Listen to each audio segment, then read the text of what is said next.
and welcome to Crypto Diner. And today we are going to taste the meal from Bank of America. Bank of America's analysts compiled a research report saying that there is no good reason to own Bitcoin unless you see prices going up. And the prices mainly go up when big companies gobble up large amounts of Bitcoin. Because while the crypto's supplies and emission rate are fixed, the demand for it can fluctuate, creating massive ripples on the market. Indeed, large institutional companies such as Tesla, Square, MicroStrategy, and others have been buying billions of dollars worth of Bitcoin over the past few months. These purchases, according to the analyst, became the main driving force behind Bitcoin's ongoing price rally. The main portfolio argument for holding Bitcoin is not diversification, stable returns, or inflation protection, but rather sheer price appreciation, a factor that depends on Bitcoin demand outpacing supply, the report said. Bitcoin has also become correlated to risk assets. It is not tied to inflation and remains exceptionally volatile, making it impractical as a store of wealth or payment mechanism, the report concluded. The report also pointed out that net inflows of around $93 million are enough to drive Bitcoin's price 1% up. In comparison, it requires $1.86 billion to move the price of gold. Apart from the price volatility, Bitcoin is also extremely harmful in terms of its impact on the ecosystem, the analysts argued.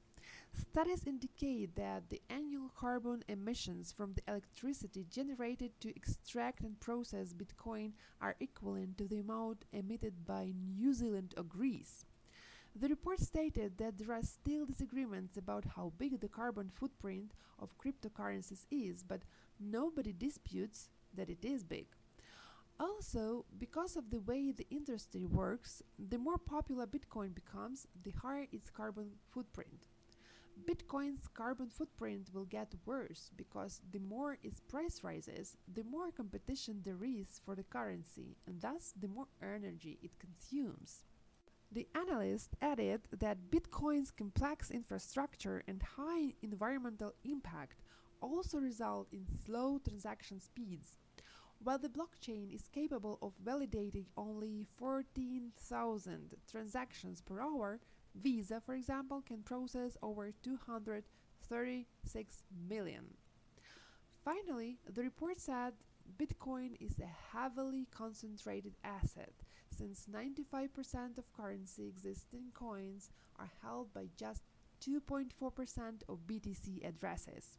The analyst added that Bitcoin's complex infrastructure and high environmental impact also result in slow transaction speeds.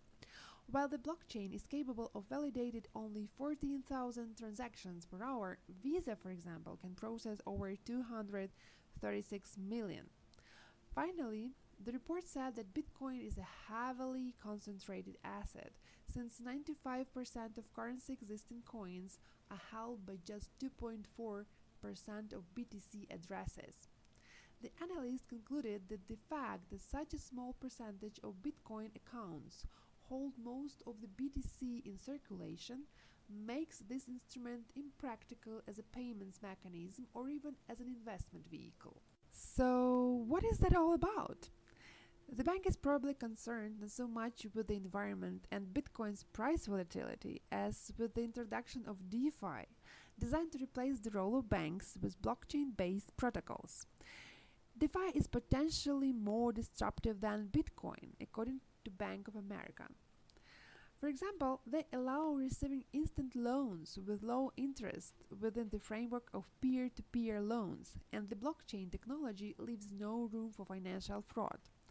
The development of the DeFi market can deprive banking structures of a huge share of income. And over the past 12 months, the DeFi market has grown 77 times and is now valued at $43.7 billion. As for Bitcoin's environmental impact, it is exacerbated by the fact that a majority of miners are based in China, where over two-thirds of power is from coal. Bitcoin miners therefore gravitate to where electricity is cheapest, meaning the fundamental issue is not with Bitcoin, but with a lack of cheap renewable energy production. Fortunately, there are solutions being put in place, with some eco-friendly mining facilities already operating at a massive scale. In Iceland and Norway, where nearly 100% of all energy production is renewable, cryptocurrency miners are taking advantage of cheap hydroelectric and geothermal energy to power their machines. The low temperatures in the countries also help reduce costs by cooling the computer servers naturally. Last year, the University of Cambridge's third global crypto asset benchmarking study found that 76% of cryptocurrency miners use electricity from renewable sources in their operations. The figure was up from 60% from the same benchmarking study in 2018.